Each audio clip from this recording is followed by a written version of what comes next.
Welcome back to my channel everyone. So we are on the chapter combustion and flame. So in this video we will continue with the next topics of the chapter combustion and flame. अब इस lecture में हम बात करेंगे combustion के types के बारे में कि कंबशन के कितने टाइप्स होते हैं। ठीक है, तो इसमें हम देखेंगे कि जो कंबशन है उसको डिवाइड जो हमने किया है उसका बेसिस क्या है। ठीक है, तो जो कंबशन के टाइप्स हैं वो इस तरीके से हमने कैटेगराइज किए हैं कि जो कंबशन प्रोसेस है जो सब्सटेंसेस बर्न हो रहे हैं वो सब्सटेंसेस बर्न कैसे हो रहे हैं। बहुत जल्दी से बर्न हो जा रहे हैं, ठीक है, बहुत जल्दी बर्न होते हैं रैपिडली, या फिर बाहर से कोई सोर्स की ज़रूरत पड़ती है, बाहर से हम सोर्स प्रोवाइड करते हैं जस्ट लाइक अ हीट, तब जाके वो प्रोसेस होता है। तो इस तरीके से हमने इसे कैटेगराइज किया है। ठीक है, तो सबसे फर्स्ट जो टाइप है, तो फर्स्ट टाइप जो कंबशन का है that is a rapid combustion. Rapid जो नेम है इससे हमें खुद समझ में आता है इसका मीनिंग क्या होगा। ठीक है, इस कंबशन प्रोसेस में जो सब्सटेंसेस होते हैं वो बहुत जल्दी बर्न होते हैं, रैपिडली बर्न होते हैं। ठीक है, तो इसमें क्या होगा, सब्सटेंसेस जो बर्न होंगे ना बहुत रैपिडली होंगे, जल्दी से बर्न होंगे without taking too much time. ठीक है, बहुत स्पीडीली बर्न होते हैं। फॉर एग्जांपल आप देख सकते हैं कि जैसे ही आप बर्निंग मैचेस स्टिक को आप जैसे ही गैस स्टोव के पास लाएंगे, ठीक है, और जैसे ही उसमें से गैस रिलीज होती है, जैसे ही ये हीट जो है कांटेक्ट में आती है किसके, जैसे ही हीट कांटेक्ट की आएगी गैस के, ठीक है, तो ये तुरंत जो गैस है ना ये क्या करने लगेगी, ये बर्न हो जाएगी। ठीक है, तो गैस ने बिल्कुल भी टाइम नहीं लिया, बहुत तुरंत ही ये बर्न हुई, इसीलिए इसको हमने पुट किया है in the first category that is a rapid combustion. Clear. Second type हम देखते हैं। सेकेंड जो टाइप है दैट इज स्पॉन्टेनियस कंबशन। तो आपका जो रैपिड कंबशन होता है उसमें हमें सोर्स की ज़रूरत होती है। ठीक है, उसमें सोर्स क्या था, हमारा मैच स्टिक था। ठीक है, अगर मैं बात करूँ स्पॉन्टेनियस कंबशन जो है यहाँ पे कोई भी सोर्स की जरूरत हमें नहीं पड़ेगी। यही एक इंपॉर्टेंट डिफरेंस है between the rapid combustion and spontaneous. ठीक है, इसमें जो सब्सटेंसेस होंगे वो बर्न होंगे और उसमें से फ्लेम निकल के आएगी। ठीक है, फ्लेम तो बनेगी बट इसमें कोई भी एक्सटर्नल एप्लीकेशन नहीं रहेगा हीट का, हम बाहर से इसमें हीट प्रोवाइड नहीं करेंगे। तो अब हम देखते हैं इसके एग्जाम्पल्स। ठीक है, कि इसके एग्जाम्पल्स क्या होते हैं। तो सबसे इंपॉर्टेंट है फॉस्फोरस। जो ये फॉस्फोरस होता है ये बहुत जल्दी बर्न होता है। कैसे, देखो, जो फॉस्फोरस को अगर आपने रूम टेम्परेचर मतलब जो नॉर्मल टेम्परेचर होता है ना, that temperature is called a room temperature. ठीक है, तो रूम टेम्परेचर पे जो फॉस्फोरस होता है वो बिना किसी एक्सटर्नल सोर्स के, एक्सटर्नल हीट के अपने आप उसमें फ्लेम प्रोड्यूस हो जाती है, उसमें अपने आप आग लग जाती है। ठीक है, रूम टेम्परेचर की बात कर रहे हैं, तो ये फॉस्फोरस के केस में होता है। क्यों होता है, क्योंकि जो फॉस्फोरस है इसका इग्निशन टेम्परेचर बहुत ही कम होता है। अब आप समझ सकते हैं कि इग्निशन टेम्परेचर कितना होगा, लगभग इक्वल होगा रूम का जो टेम्परेचर होता है उतने टेम्परेचर से, तभी तो ये बहुत जल्दी से कैच कर ले रहा है फायर को, है ना। तो ये नॉर्मल टेम्परेचर पे क्या हो जाता है, इसमें आग लग जाती है फॉस्फोरस में। तो this is an example of a spontaneous combustion. अब सेकेंड एग्जांपल देखते हैं, जो कोल डस्ट है। कोल डस्ट मतलब जो कोयला होता है ना, कोयले की जो डस्ट होती है, ठीक है, तो वो डस्ट जो होती है उसका इग्निशन जो टेम्परेचर होता है वो कम होगा, इग्निशन जो टेम्परेचर होता है वो लो होता है। ठीक है, as compare to the coal. तो जो कोल डस्ट होती है ना ये कभी कभी इसमें भी बहुत जल्दी आग लग जाती है। जब रूम टेम्परेचर जो होता है, रूम टेम्परेचर में इतनी तो हीट होगी कि जो आपका कोल डस्ट है वो क्या करेगा, फायर कैच कर लेगा। इससे भी कभी कभी बड़ी बड़ी घटनाएं हो जाती हैं ना, बड़े बड़े डिजास्टर्स हो जाते हैं, तो ये कोल डस्ट की वजह से होता है। और जनरली कहाँ देखने को मिलेगा, ये कोल माइंस में हमें देखने को मिलता है। ठीक है, जहाँ पे बहुत ज़्यादा कोल डस्ट देखने को आपको मिलती है, वहाँ पे स्पॉन्टेनियस कंबशन होता है। बट आपको ये पता होगा कि जो कोल का केस है, कोल में ऐसे स्पॉन्टेनियस बिल्कुल नहीं होगा। कोल में हमें एक्सटर्नल हीट प्रोवाइड करनी पड़ती है तब जाके उसमें फायर कैच होता है। ठीक है, तो ये आपका सेकेंड टाइप था स्पॉन्टेनियस कंबशन। अब आप देख सकते हैं इस पिक्चर में ये फॉरेस्ट फायर है। ठीक है, तो कभी कभी फॉरेस्ट में भी क्या हो जाता है, फायर लग जाता है। ठीक है, तो फॉरेस्ट में, जंगल में कैसे आग लग जाती है, जब आपका टेम्परेचर जो होता है आपके एनवायरनमेंट का, वो टेम्परेचर उस एनवायरनमेंट में जब टेम्परेचर थोड़ा बढ़ जाता है तो उस केस में जो आपके वुड्स वगैरह होते हैं, जो स्टेम्स होती है ना, वो बहुत जल्दी क्या कर लेती है, फायर को कैच कर लेती है।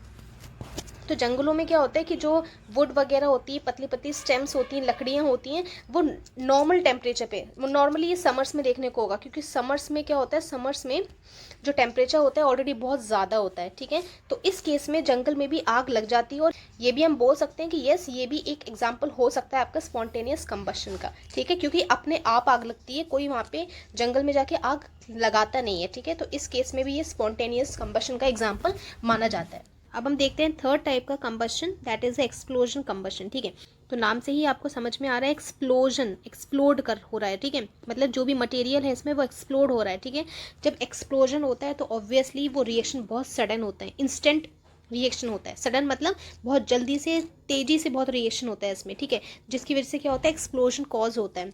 ठीक है, तो इसमें हीट भी प्रोड्यूस होगी, लाइट और साउंड भी प्रोड्यूस होता है। तो आप थोड़ा रिकॉल करिए ऐसा कौन सा एग्जाम्पल इसमें हो सकता है जिसमें हीट के साथ लाइट तो होती ही है बट उसमें साउंड भी प्रोड्यूस होता है।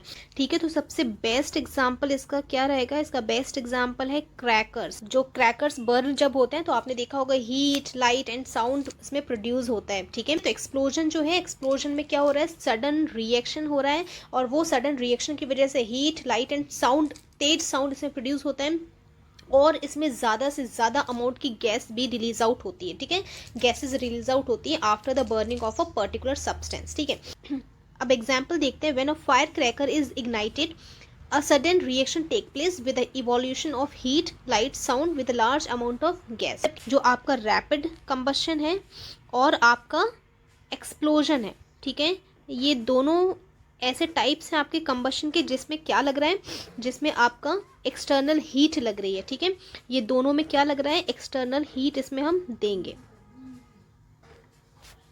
एक्सटर्नल हीट हम इसमें दे रहे हैं। ठीक है, तो ये इंपॉर्टेंट पॉइंट है। उसके बाद अगर हम बात करें सेकेंड टाइप की, जिसमें हमने देखा था ना कि स्पॉन्टेनियस, जो स्पॉन्टेनियस है उसमें कोई भी एक्सटर्नल जो हीट था, एक्सटर्नल जो हीट थी वो बिल्कुल भी नहीं दी गई थी। ठीक है, नहीं दी गई थी। तो यही बेसिक डिफरेंस था। अब जो आप इसमें पिक्चर देख रहे हैं ये एक्सप्लोजन को शो कर रहा है। ठीक है, तो हमने देख लिया। अब हम मूव करते हैं नेक्स्ट टॉपिक पर। अब हम देखते हैं next topic, that is a flame. ठीक है, जो क्या है, फ्लेम है।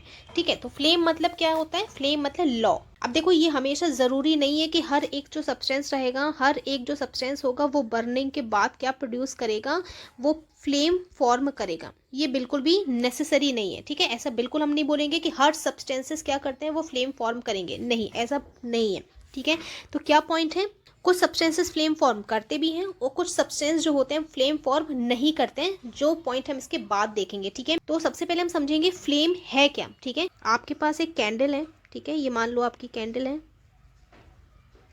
This is candle. कैंडल किस सब्सटेंस से बनी होती है, कैंडल बनी होती है वैक्स से। ठीक है, आपका जो वैक्स है बर्न होने के बाद किस फॉर्म में कन्वर्ट होगा, तो ये बन जाएगा लिक्विड में। ठीक है, लिक्विड में कन्वर्ट हुआ मेल्ट होने के बाद। ठीक है, अब अगेन जो आपका वैक्स जो लिक्विड फॉर्म में है, ये वैक्स फिर से कन्वर्ट किस में होगा, ये आपका जो वैक्स है वो कन्वर्ट हो जाएगा वेपर्स में।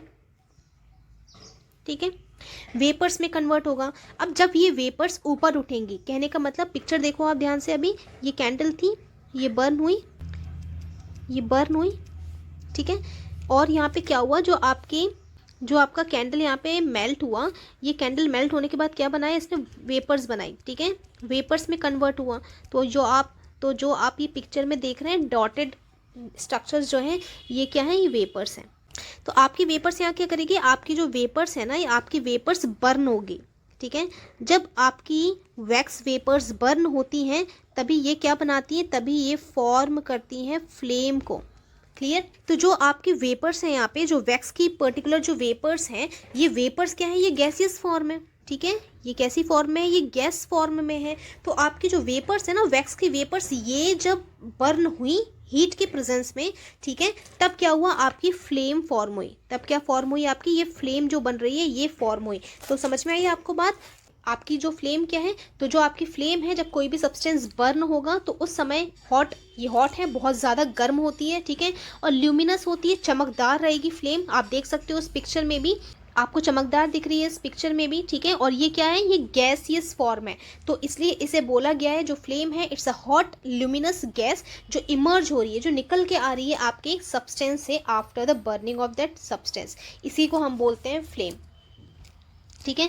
तो अब हम देखते हैं नेक्स्ट पॉइंट, यहाँ पे फ्लेम यहाँ पे कैसे बनी। तो फ्लेम्स जो हैं these are the result of a substance which vaporises on burning. ठीक, तो आपको यहाँ पे समझ में आई बात। आपकी जो फ्लेम है वो कब फॉर्म होगी, आपकी फ्लेम तब ही फॉर्म होगी जब आपका जो सब्सटेंस बर्न हो रहा है वो सब्सटेंस जब वेपोराइज होगा। वेपोराइज मतलब कि जब वो वेपर्स की फॉर्म में कन्वर्ट होगा, क्लियर, तभी आपकी फ्लेम फॉर्म होगी, अदरवाइज जो फ्लेम है वो फॉर्म नहीं होगी। ठीक है, मैं आपको इसके बाद ये भी बताऊंगी कि ऐसे बहुत सारे एग्जांपल्स हैं जहाँ पे आपको फ्लेम देखने को बिल्कुल भी नहीं मिलेगी। ठीक है, क्यों नहीं मिलेगी, क्योंकि उन पर्टिकुलर सब्सटेंस में हो सकता है कि वेपर्स ही नहीं बन रही हो। ठीक है, तो उस कंडीशन में वहाँ पे आपको फ्लेम देखने को नहीं मिलेगी। तो यहाँ पे ये पॉइंट आपको क्लियर होना चाहिए कि आपकी जो फ्लेम है वो तभी बनेगी जब आपका जो सब्सटेंस है वो वेपोराइज होगा।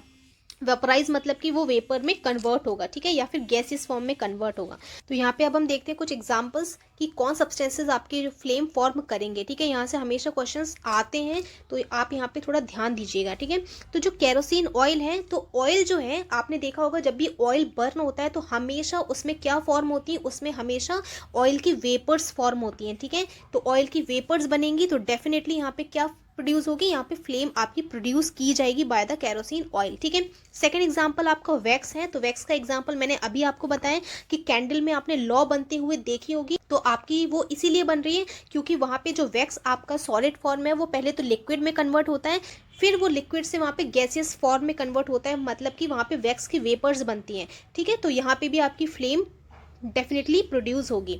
तो ये सब्सटेंसेस आपकी फ्लेम फॉर्म करेंगे। इसके अलावा मैं एक और एग्जांपल आपको देना चाहती हूँ। आपने देखा होगा लकड़ी जो वुड होती है, वो वुड आपने देखा होगा हमेशा जब जलती है तो वहाँ पे भी आपकी क्या फॉर्म होती है, वहाँ पे भी आपकी फ्लेम फॉर्म होती है। ठीक है, तो लकड़ी में कैसे फ्लेम फॉर्म हो रही है, तो एक्चुअली जो वुड होती है, वुड में भी बहुत सारे ऑयल प्रेजेंट होते हैं। ठीक है, जो लकड़ी होती है उसमें भी ऑयल प्रेजेंट होते हैं। तो जब आप लकड़ी को जलाते हो तो वो ऑयल जो होते हैं ना, वो ऑयल भी बर्न होने लगते हैं। अब जब ऑयल बर्न होता है तो फिर वो वहाँ पे क्या बनाएगा, वो ऑयल की वेपर्स बनाता है, और यही ऑयल की वेपर्स के प्रेजेंट होने की वजह से वहाँ पे आपको फ्लेम देखने को मिलेगी लकड़ी के केस में। ठीक है, अब मैं बात करती हूँ उन मटेरियल्स की जहाँ पर आपको फ्लेम बिल्कुल भी देखने को नहीं मिलेगी। तो आप इस पिक्चर में देख सकते हैं, जो सेकंड पिक्चर यहाँ पे दिखाई जा रही है, ये पिक्चर है आपकी कोल की। ठीक है, तो यहाँ पे आप देखेंगे कोई भी यहाँ पे फ्लेम आपको नहीं दिखेगी। ठीक है, यहाँ पे आपको रेड कलर दिख रहा होगा, ये पूरा जो पिक्चर है ना, यहाँ पे रेड कलर आपको दिख रहा होगा। तो ये रेड कलर है क्या, ये जो रेड कलर है ना वो इतना ज्यादा गर्म हो गया कि वो रेड हॉट हो गया है। ठीक है, बहुत ज्यादा गर्म होने की वजह से आपको जो कलर दिख रहा है वो रेड दिख रहा है, बट यहाँ पे आपको फ्लेम देखने को नहीं मिलेगी। अब क्यों नहीं मिलेगी फ्लेम देखने को, तो पॉइंट ये है यहाँ पे कि जो कोल है इसमें कोई भी ऑयल्स नहीं होते हैं। तो this is very important point here that coal does not contain any kind of oil in it, therefore it does not produce a flame. यहाँ पे आपको फ्लेम देखने को बिल्कुल नहीं मिलेगी। ठीक है, अच्छा लकड़ी में भी आपने ये चीज ऑब्जर्व की होगी कि लकड़ी बहुत टाइम तक बर्न होने के बाद उसमें भी फ्लेम नहीं बनती है। क्यों, क्योंकि उसका पूरा जो ऑयल है ना वो पूरा ऑयल वेपोराइज हो जाता है। ठीक है, तो जब कंप्लीट ऑयल वेपोराइज हो जाएगा तो कुछ समय बाद आप देखोगे कि लकड़ी भी फ्लेम फॉर्म नहीं करेगी। बट अगर आपसे पूछा जाए तो लकड़ी फ्लेम फॉर्म करती है अगर आप उसे बर्न करोगे तो। ठीक है, तो ये इंपॉर्टेंट पॉइंट्स हैं यहाँ पे। अब हम मूव करते हैं नेक्स्ट टॉपिक पे।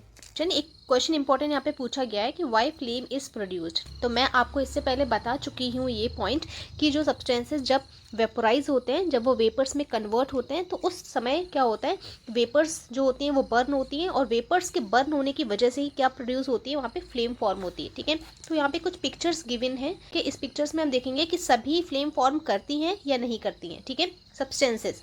तो फर्स्ट जो आप देख रहे हैं ये आपकी कैंडल है। ठीक है, तो मैंने आपको इससे पहले भी बताया कैंडल में वैक्स होता है, वैक्स बर्न होने के बाद लिक्विड में कन्वर्ट होता है, देन लिक्विड फिर से जो बर्न होता है उसके बाद वो वैक्स वेपर्स में कन्वर्ट होता है, और यहाँ पे वैक्स वेपर्स क्या होती हैं, बर्न होती हैं, इसलिए आप यहाँ पे एक फ्लेम देख पा रहे हैं। सेकेंड पिक्चर जो आप देख रहे हैं ये है मैग्नीशियम रिबन की। ठीक है, बट अगर आप ध्यान से देखेंगे इस पिक्चर में तो आपको ये एक ना फ्लेम जैसी लगेगी, बट एक्चुअली ये फ्लेम नहीं है। ठीक है, ये आपकी फ्लेम बिल्कुल नहीं है। अब देखिए कैसे, जो आपका मैग्नीशियम है उसमें कोई ऑयल्स वगैरह नहीं होते और वो वेपोराइज नहीं होता। ठीक है, मतलब जब हम उसे बर्न करते हैं तो उसमें से कोई वेपर्स फॉर्म नहीं होती, वो वेपर्स भी नहीं जलती हैं, ठीक, क्योंकि इसमें कोई ऑयल है ही नहीं। ठीक है, मैग्नीशियम के केस में ये बिल्कुल भी फ्लेम फॉर्म नहीं करेगा। बट अगर आप ध्यान से देखेंगे तो ये जो पिक्चर में आपको दिख रहा है ये क्या है, ग्लो है, ये ग्लो है जिसे हम लाइट भी बोलते हैं। ठीक है, तो जिसे हम लाइट भी बोलते हैं। ठीक है, तो क्या हो रहा है, जब मैग्नीशियम रिबन बर्न हो रहा है तो उस समय वहाँ पे लाइट फॉर्म हो रही है और वो लाइट की चमक जो आपको दिख रही है वो चमक हम यहाँ पे देख सकते हैं, ठीक है। और इसमें क्या है, इसमें स्मोक भी फॉर्म हो रहा है, इस वजह से ये आपको व्हाइट कलर की ग्लो यहाँ पे दिख रही है, बट एक्चुअली यहाँ पे फ्लेम नहीं है, ठीक है। अगर आपसे पूछा जाए कि मैग्नीशियम रिबन फ्लेम फॉर्म करता है या नहीं करता है, तो आंसर रहेगा it does not form flame, ये फ्लेम फॉर्म नहीं करता, ठीक है। अब हम देखते हैं थर्ड पिक्चर शो करती है एलपीजी गैस की फ्लेम, ठीक है। अब एलपीजी गैस है तो ये तो नेम से ही आपको समझ में आ जाएगा कि एलपीजी क्या है, एक गैस है जो कहाँ से मिली है, हमें पेट्रोल से मिली है, ठीक है। तो इसके नेम में ही ये छुपा हुआ है कि जो एलपीजी गैस है ये हमें पेट्रोल से मिली है, ठीक है। हमें पता है ये क्या होता है, ये ऑयल होता है, ठीक है। तो ऑयल से हमें ये मिला है, इट मीन्स ये कैसी हैं, इनमें भी वेपर्स हैं, ठीक है। और वो वेपर्स जो है बर्न होने के बाद क्या फॉर्म करती है, फ्लेम फॉर्म करती है। और यहाँ पे कैसी फ्लेम फॉर्म हो रही है, ब्लू कलर की फ्लेम यहाँ पे फॉर्म होती है, ठीक। फोर्थ पिक्चर अगर आप देखें तो फोर्थ पिक्चर है कैरोसिन ऑयल। अब मैंने आपको बताया कैरोसिन ऑयल, तो ऑब्वियसली ऑयल है तो ये डेफिनेटली फॉर्म क्या करेगा, वेपर्स फॉर्म करेगा, ठीक है। ऑयल वेपर्स फॉर्म करेगा और ऑयल वेपर्स जब बर्न होगी तो क्या फॉर्म करेगी, ये फ्लेम फॉर्म करेगी, ठीक है। तो अब हम बात करते हैं कैम्फर की। तो जो कैम्फर है ये डायरेक्टली लिक्विड में तो कन्वर्ट नहीं होता है, बट डायरेक्टली किस में कन्वर्ट होता है, वेपर्स में कन्वर्ट होता है, ठीक है। आई मीन गैसियस फॉर्म में कन्वर्ट होता है। तो जो कैम्फर है ये हमें पता है इसमें सब्लिमेशन होता है, जिसकी वजह से जो कैम्फर है डायरेक्टली सॉलिड स्टेट से डायरेक्टली आपका गैसियस फॉर्म में कन्वर्ट होता है। जब आपकी वेपर्स बनेगी और जब ये कैच करेगी फायर को तो ये भी क्या फॉर्म करेगी, यहाँ पे भी ये फ्लेम को फॉर्म करती है, ठीक है। तो ये भी आपकी फ्लेम फॉर्म करेगी। तो यहाँ पे कैंडल फॉर्म करती है आपकी फ्लेम, मैग्नीशियम रिबन जो होती है वो फ्लेम फॉर्म नहीं करेगी, LPG again it will form the flame, kerosene oil ये भी फॉर्म करेगी flame, and the last that is camphor ये भी फॉर्म करती है फ्लेम। अब हम देखते हैं नेक्स्ट पॉइंट जो बहुत इंपॉर्टेंट है कि आपने देखा होगा जितनी भी फ्लेम्स आप देखते हैं, ठीक है, तो सभी जो फ्लेम्स होती हैं सभी फ्लेम्स का एक ही कलर नहीं होता, ठीक है। सभी फ्लेम्स का अलग अलग कलर होते हैं, डिफरेंट कलर्स उनके होते हैं। तो ऐसा क्यों होता है कि अलग अलग फ्लेम्स का अलग अलग कलर है, जो भी सब्सटेंस है, ठीक है, तो उनकी अलग अलग कलर्स की फ्लेम्स बन रही है। तो सिंपल यहाँ पे एक रीज़न ये है कि जितने भी आपके सब्सटेंसेज हैं, ठीक है, सब्सटेंसेज जिन्हें हम फ्यूल बोलते हैं, मतलब वो सब्सटेंस जो बर्न हो रहे हैं यहाँ पे, ठीक है। तो आपके जो सब्सटेंसेज है ना उनके अंदर कौन से एलिमेंट्स प्रेजेंट हैं, कौन से एलिमेंट्स प्रेजेंट हैं, मतलब कि उसके अंदर सोडियम है कि नहीं है, या उसके अंदर कार्बन प्रेजेंट है, या हाइड्रोजन प्रेजेंट है, या फिर फॉस्फोरस उसके अंदर है कि नहीं है, ठीक है। तो इस बेसिस पर कि जो आपका सब्सटेंस है ना उस सब्सटेंस के अंदर कौन से एलिमेंट्स प्रेजेंट हैं, और यही एलिमेंट्स के डिफरेंसेस की वजह से आपके जो फ्लेम्स के कलर होते हैं वो डिफरेंट डिफरेंट टाइप के होते हैं, ठीक है। तो मतलब कि आपके जो सब्सटेंस है वो किन एलिमेंट्स से बने हैं, इस बेसिस पे आपके जो कलर्स होते हैं फ्लेम्स के वो डिफरेंट डिफरेंट होते हैं, ठीक है। तो ये सिंपल सा रीज़न है। अब हम देखते हैं नेक्स्ट पॉइंट, अब देखते हैं next topic that is very important topic, flame structure, ठीक है। हम देखेंगे फ्लेम का क्या स्ट्रक्चर है, ये फ्लेम है, ठीक है, दिस इज कैंडल,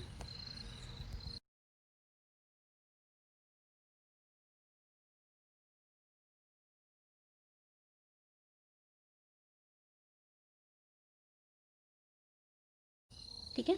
जो आपको बाहर का पोर्शन दिख रहा है ये है ब्लू कलर वाला, जो बाहर का पोर्शन आपको दिख रहा है ये आउटर मोस्ट, बाद मिडिल वाला जोन बना रही हूँ मैं, जिसे मैं ऑरेंज कलर से इंडिकेट कर रही हूँ। एक्चुअली ये जो मिडिल जोन है इसका जो कलर होता है वो मिक्सचर होता है ऑरेंज एंड येलो कलर का, ठीक है। उसके बाद जो सबसे अंदर का जोन है ये रहता है ब्लैक कलर का, ठीक है। तो ये ऑलरेडी ब्लैक ही है, आपको समझ में आ जाएगा। अब हम बात करेंगे सबसे बाहर का जो जोन है वो आउटर मोस्ट जोन है, ठीक है, outer most zone, this is middle zone, सबसे अंदर का जो है इनर मोस्ट, ठीक है। This is your candle.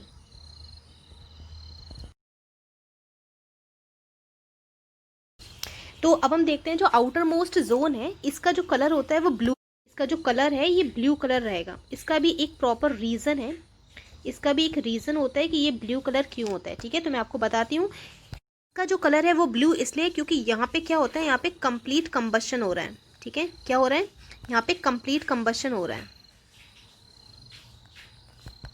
अब कंप्लीट कंबशन क्या होता है, तो कंप्लीट कंबशन कहने का मतलब ये है कि इस पर्टिकुलर जोन में, जो आउटर मोस्ट जोन है, इसमें प्रेजेंट जितने भी आपकी वैक्स वेपर्स हैं, वो वैक्स वेपर्स आपके ऑक्सीजन जो एयर है ना बाहर, उसके डायरेक्ट कांटेक्ट पे है, ठीक है। तो जो डॉट्स आपको दिख रहे हैं ये ऑक्सीजन गैस है, ठीक है। तो आपका जो आउटर मोस्ट जोन है वो डायरेक्ट कांटेक्ट में आपके ऑक्सीजन के हैं। तो यहाँ पे क्या होगा, पूरी तरीके से जो आपका वेपर है, जिसे हम फ्यूल बोल रहे हैं, जो जल रहा है, वो पूरी तरीके से क्या होगा, जल जाएगा, बर्न होगा। इसीलिए कंप्लीट कंबशन है, ठीक है। और इसी वजह से इसका जो कलर है वो क्या होता है, ब्लू कलर इस जोन का होता है, हमें देखने को मिलता है। दूसरा इंपॉर्टेंट पॉइंट ये है कि आउटर मोस्ट जोन जो है, इसको हम बोलते हैं नॉन ल्यूमिनस जोन, ठीक है। अब क्यों बोलते हैं नॉन ल्यूमिनस, तो इसका जो कलर है ना वो ब्लू कलर का होता है, तो उतना ज़्यादा ये ग्लोइंग नहीं रहता, उतना ज़्यादा इसमें लाइट देखने को नहीं मिलती है। जो ब्लू कलर है इस वजह से बहुत ज़्यादा चमकदार नहीं रहता, ठीक है। इसलिए इसे बोला जाता है नॉन ल्यूमिनस जोन। अब हम बात करेंगे मिडिल जोन की, ठीक है। तो आपका जो मिडिल जोन है, मैं इसे रब कर रही हूँ थोड़ा, ठीक है। तो मिडिल जोन जो आप देख रहे हो, इसका जो कलर है वो आपका येलो और ऑरेंज का मिक्सचर रहता है, ठीक है। तो मिडिल जोन अगर आप ध्यान से देखेंगे, जो मिडिल जोन है ना, अगर आप इसे ध्यान से देखेंगे तो ये डायरेक्टली ऑक्सीजन के कांटेक्ट में नहीं है, बट यहाँ पे हम बोल सकते हैं कि पूरी की पूरी यहाँ पे ऑक्सीजन कांटेक्ट में नहीं आ पा रही है, बट थोड़ी बहुत आ रही है। मान लो कि 50% ऑक्सीजन जो है वो आपके मिडिल जोन में आ पा रही है, ठीक है। तो जब 50% ऑक्सीजन यहाँ पे कंबाइन होगी इस वेपर्स पे, वैक्स वेपर्स में, तो क्या यहाँ पे कंप्लीट कंबशन होगा? नो, कंप्लीट कंबशन तब होगा जब 100% ऑक्सीजन जो वहाँ पे यूटिलाइज की जाएगी। बट इस केस में मिडिल जोन में पूरी ऑक्सीजन नहीं हो रही है आपकी कंबाइन आपके फ्यूल से, तो यहाँ पे जो कंबशन होगा वो पूरा नहीं रहेगा, आधा कंबशन होगा, जैसे हम बोलते हैं पार्शियल कंबशन, ठीक है। तो आपका मिडिल जोन में आपको पार्शियल कंबशन देखने को मिलेगा। क्लियर? मिडिल जोन में आपका पार्शियल कंबशन हुआ, पूरा नहीं हुआ, आधा कंबशन हुआ, ठीक है। तो ये एक इंपॉर्टेंट पॉइंट है। और यहाँ पे कलर क्या रहेगा, इसका जो कलर रहेगा वो येलो कलर रहेगा, ठीक है। क्या कलर रहेगा इसका? येलो कलर रहता है इस पर्टिकुलर जोन का। क्लियर?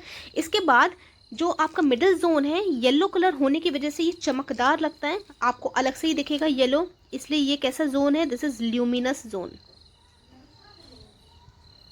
कैसा जोन है? दिस इज ल्यूमिनस, चमकदार ये जोन है, ठीक है। चमकेगा मतलब कि इसकी खुद ही एक अलग सी लाइट रहती है, खुद ही ग्लो करता है, ठीक है। तो ये ल्यूमिनस जोन है।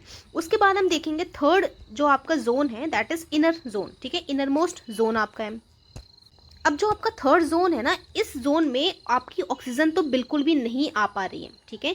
1-2% आ जाएगी, 10% आ जाएगी, थोड़ी बहुत आ जाएगी, बट आपकी जो मैक्सिमम अमाउंट की जो ऑक्सीजन है वो आपके इनर जोन तक बिल्कुल नहीं पहुंच पाती है। इस केस में इस इनर जोन में जितनी भी वेपर्स प्रेजेंट होंगी वो पूरी तरीके से ऑक्सीजन के साथ कंबाइन नहीं होगी, तो इस जोन में क्या होगा, आपका इनकम्प्लीट कंबशन होगा। अब जब इनकम्प्लीट कंबशन हुआ तो यहाँ पे क्या होगा, कार्बन पार्टिकल्स यहाँ पे जल नहीं पाएंगे, तो क्या फॉर्म होगा, अनबर्न्ड कार्बन पार्टिकल्स यहाँ पे फॉर्म होंगे, ठीक है। बिना जले कार्बन पार्टिकल्स निकल के आएंगे बाहर, ठीक है। तो ये अनबर्न्ड कार्बन पार्टिकल्स यहाँ पे रहेंगे। और इसका कलर क्या रहेगा, इसका कलर होता है ब्लैक। इस जोन का जो कलर है वो ब्लैक रहेगा, क्योंकि यहाँ पे कंबशन हो ही नहीं पा रहा है प्रॉपरली, इसलिए इसका कलर होगा ब्लैक, ठीक है। फिर से मैं आपको रिकॉल करा देती हूँ यहाँ पे कि आउटर मोस्ट जो जोन है आपका वो ब्लू कलर का रहेगा। क्यों ब्लू कलर का रहेगा? क्योंकि यहाँ पे कंप्लीट कंबशन हो रहा है, ठीक है। मतलब जो पूरा आपका फ्यूल है वो कंप्लीट कांटेक्ट में ऑक्सीजन से, इसलिए यहाँ पे आपका कंबशन पूरी तरीके से होगा, मतलब फुल आपका जो फ्यूल है वो बर्न होगा। उसके बाद आपका मिडिल जोन जो है वहाँ पे पार्शियल कंबशन हो रहा है, और यहाँ पे जो लाइट का कलर, यहाँ पे जो फ्लेम का कलर है वो येलो है, ठीक है। इस वजह से इसे हम बोलेंगे ल्यूमिनस जोन, ठीक है। और आउटर मोस्ट वाले को क्या बोलेंगे, नॉन ल्यूमिनस जोन उसे बोलेंगे। सबसे जो इनर मोस्ट जोन जो है आपका, वहाँ पे आपका कंबशन पूरा नहीं होगा, कैसा होगा, इनकम्प्लीट कंबशन, अधूरा कंबशन रहेगा, ठीक है। तो वहाँ पे आपके जो कार्बन पार्टिकल्स हैं वो बिना जले वाले अनबर्न्ड कार्बन पार्टिकल्स फॉर्म होंगे, और यहाँ का जो कलर रहेगा वो आपका ब्लैक कलर रहेगा, ठीक है। अब मैं आपको बताती हूँ इसको इरेज करने के बाद कि जो आपके अलग अलग जो जोन्स आपने देखे हैं उसमें टेम्परेचर किसका कितना ज़्यादा होता है, ठीक है, किसका टेम्परेचर कम रहेगा और किसका टेम्परेचर ज़्यादा रहेगा। तो यहाँ पे जो आपका आउटर मोस्ट जोन है, जो आपका आउटर मोस्ट जोन जो है ये जो रहेगा, this is the hottest part, ठीक है, this is hottest part of the flame. ये हॉटेस्ट पार्ट है फ्लेम का। क्यों? सिंपल रीज़न है कि यहाँ पे कंबशन, आपको पूरा कंबशन देखने को मिला। जब कंबशन पूरा हो रहा है तो मतलब कि यहाँ पे फुल हीट यहाँ पे रिलीज आउट होगी, ठीक है, इसलिए सबसे गर्म जो पार्ट आपके फ्लेम का होता है वो आउटर मोस्ट जोन होगा, ठीक है। तो this is the hottest part of the flame. उसके बाद हम देखेंगे मिडिल पार्ट। तो मिडिल पार्ट जो है, जिसे हम मिडिल जोन बोल रहे हैं, अब मिडिल जोन जो है यहाँ पे हमने देखा कि यहाँ पे कंबशन पूरा नहीं है। जब कंबशन पूरा नहीं है तो क्या ये बहुत ज़्यादा हीट को प्रोड्यूस करेगा? नहीं, बहुत ज़्यादा प्रोड्यूस नहीं करेगा। तो ये कैसा रहेगा? ये आपका मॉडरेटली हॉट रहेगा, ठीक है। कैसा रहेगा? बहुत ज़्यादा नहीं रहेगा, मॉडरेट मीडियम टाइप का हॉट रहेगा, ठीक है। और अगर हम बात करें सबसे इनर मोस्ट जोन की, जिसे हम इनर मोस्ट जोन बोल रहे हैं, सबसे अंदर वाला जोन, तो ये आपका यहाँ पे तो कंबशन पूरा होता ही नहीं है, तो ये सबसे कम लीस्ट हॉट रहेगा, ठीक है, सबसे कम गर्म रहेगा। क्लियर? तो ये बहुत इंपॉर्टेंट क्वेश्चन यहाँ से पूछे जाते हैं कि सबसे हॉटेस्ट पार्ट कौन सा है फ्लेम का, तो that is outer most zone. सबसे मॉडरेट जो मीडियम टाइप का हॉट है that is the middle zone, and सबसे कम जो गर्म पार्ट रहेगा फ्लेम का that is the inner most zone, जो सबसे लीस्ट हॉट रहेगा, ठीक है। अब हम देखते हैं next topic, that is a smoke. Smoke मतलब क्या होता है? हिंदी में हम इसे धुआं बोलते हैं, ठीक है। जो आप इस पिक्चर में देख रहे हैं ना, ये धुआं, दिस इज स्मोक, ठीक है। तो ये स्मोक कब फॉर्म होगा ये हम इसमें देखेंगे। तो यहाँ पे आपका स्मोक क्या है?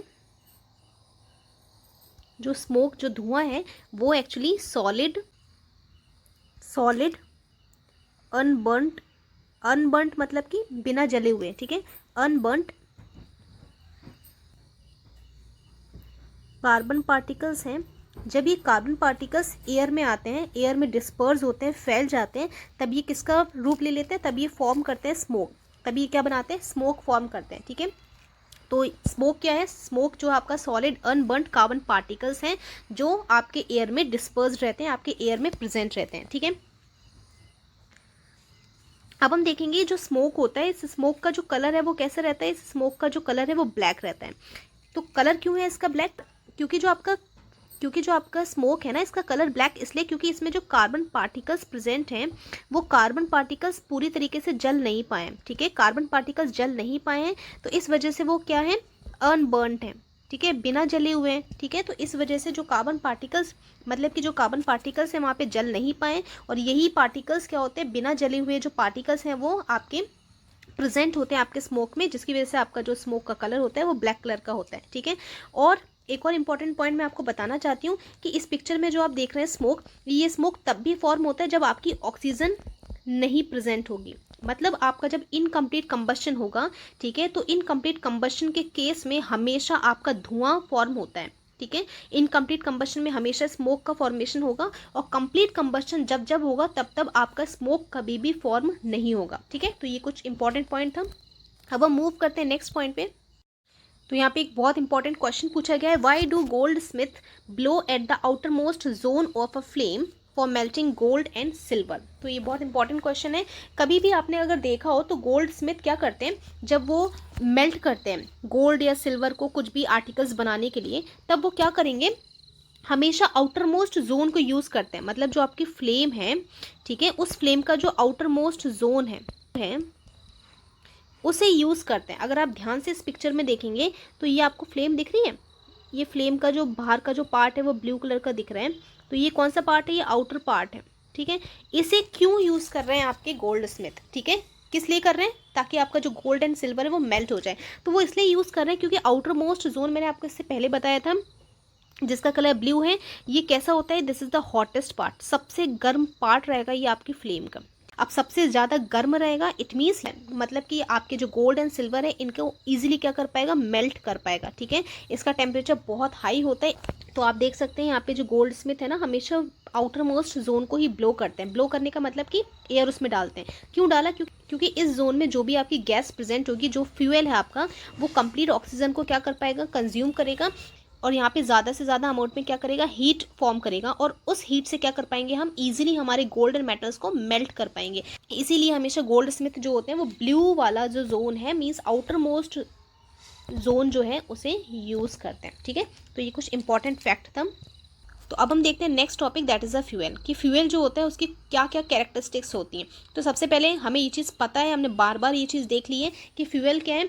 फ्यूल मतलब वो आपका सब्सटेंस जो कंबशन कर रहा है, मतलब आपका वो सब्सटेंस जो क्या कर रहा है, बर्न हो रहा है, ठीक है। और किसकी प्रेजेंस में बर्न हो रहा है, यहाँ पे कंबशन वर्ड आया है, मतलब कि ऑक्सीजन तो यहाँ पे लगेगी ही लगेगी आपकी, ठीक है। ऑक्सीजन यहाँ पे मेन रोल प्ले कर रही है आपकी कंबशन में, ठीक है। तो वो सब्सटेंस जो आपका कंबशन हो रहा है, that is called a fuel, ठीक है, वही आपका फ्यूल है। फॉर एग्जाम्पल वुड आपका हुआ, चारकोल, पेट्रोल, केरोसिन, ये सभी जलते हैं, ये सभी कंबशन करते हैं, ठीक है।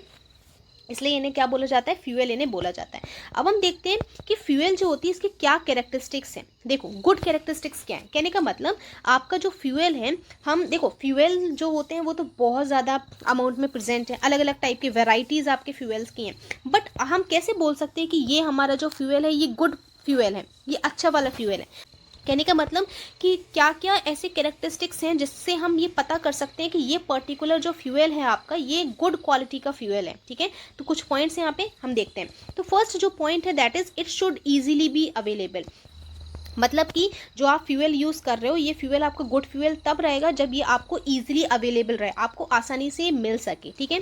सेकंड पॉइंट ये है कि इसकी जो कॉस्ट है वो ज़्यादा नहीं होनी चाहिए, वो कैसा होना चाहिए, चीप होना चाहिए। चीप मतलब सस्ता होना चाहिए, इतना ऐसा होना चाहिए कि हम उस चीज़ को अफोर्ड कर सकें, उस पर्टिकुलर फ्यूल को अफोर्ड कर सकें, ठीक है। तो ये सस्ता होना चाहिए। थर्ड पॉइंट ये है it should generate large amount of heat. Yes, ये बहुत इंपॉर्टेंट पॉइंट है, क्योंकि अगर हम फ्यूल यूज़ कर रहे हैं तो ऑब्वियसली हमें क्या चाहिए, हमें यहाँ पे ज़्यादा से ज़्यादा हीट चाहिए ताकि हम कोई भी सब्सटेंस को क्या कर सकें, बर्न कर सकें, है ना। और बर्न करने के लिए हमें क्या चाहिए कि वो पर्टिकुलर जो फ्यूल है वो कितने अमाउंट में हीट को प्रोड्यूस कर रहा है।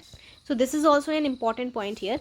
नेक्स्ट पॉइंट ये है it should not leave any unwanted matter after combustion. ये मतलब कि जो आपका फ्यूल है वो फुल कंबशन के बाद ऐसा कोई सब्सटेंस ना फॉर्म करे कि वो सब्सटेंस से हमारे नेचर में प्रॉब्लम हो सके या फिर हमें उससे प्रॉब्लम हो सके, ऐसा नहीं होना चाहिए हमारा फ्यूल। समझ में आई बात आपको? कहने का मतलब आपका जो फ्यूल है फुल कंबशन होने के बाद उसमें ऐसा सब्सटेंस ना बने जिससे आपको प्रॉब्लम हो या फिर आपके नेचर में कोई प्रॉब्लम क्रिएट हो, ठीक है। नेक्स्ट पॉइंट है it has proper ignition temperature neither too high not too low. कहने का मतलब इसका जो इग्निशन टेम्परेचर है वो कम होना चाहिए। अगर इग्निशन टेम्परेचर कम होगा तो हमें बाहर से हीट कम देनी पड़ेगी। मतलब मान लो आपके पास कोई फ्यूल है, ठीक है, आपके पास फ्यूल है और आप मैच स्टिक से उसे बर्न कर रहे हो, ठीक है। मैच स्टिक से बर्न क्यों कर रहे हो? क्योंकि आपके जो फ्यूल का इग्निशन टेम्परेचर जैसे ही क्रॉस होगा तभी तो आपका वो फ्यूल पर्टिकुलरली जो रहेगा वो बर्न करना स्टार्ट करेगा। मतलब कि यहाँ पे ये है कि जो इग्निशन टेम्परेचर आपका वो बहुत ज़्यादा भी नहीं होना चाहिए, बहुत ज़्यादा लो भी नहीं होना चाहिए। देखो अगर इग्निशन टेम्परेचर बहुत हाई रहेगा, बहुत ज़्यादा रहेगा, तो हमें बहुत ज़्यादा एक्सटर्नल हीट उसे देनी पड़ेगी तब जाके वो बर्न होगा, ठीक है। अगर इग्निशन टेम्परेचर बहुत ज़्यादा कम रहेगा तो हमें एक्सटर्नल हीट देनी ही नहीं पड़ेगी, वो अपने आप बर्न हो जाएगा। तो ये भी हमारे लिए अच्छा नहीं है, क्योंकि ऐसा एक फ्यूल हमें नहीं चाहिए जो अपने आप बर्न हो जाए, क्योंकि ये डिजास्टरस हो सकता है, ये हमारे लिए हार्मफुल हो सकता है, ठीक है। नेक्स्ट पॉइंट ये है it does not produce undesirable और poison substance in cause pollution. Yes, ये भी वही पॉइंट है जो मैंने आपको पहले बताया कि यहाँ पे कोई पॉइजनस सब्सटेंस फॉर्म नहीं होना चाहिए जिससे हमें डिसीजेस हो सकें, है ना, हमें लंग प्रॉब्लम्स हो सकें। तो ये पॉइंट है। It should have low moisture content so that it Burns easily. मतलब इसमें जो मॉइस्चर है ना, पानी का क्वांटिटी, आई मीन जो वाटर का जो अमाउंट होगा आपके फ्यूल में वो इतना होना चाहिए कि आपका जो फ्यूल है वो ईजिली बर्न हो जाए, ठीक है। अगर ज़्यादा वाटर प्रेजेंट होगा तो वो जो वाटर है ना उस पर्टिकुलर फ्यूल को बर्न नहीं होने देगा, ठीक है। तो जो मॉइस्चर कंटेंट है वो क्या होना चाहिए, लो होना चाहिए, कम होना चाहिए, ठीक है।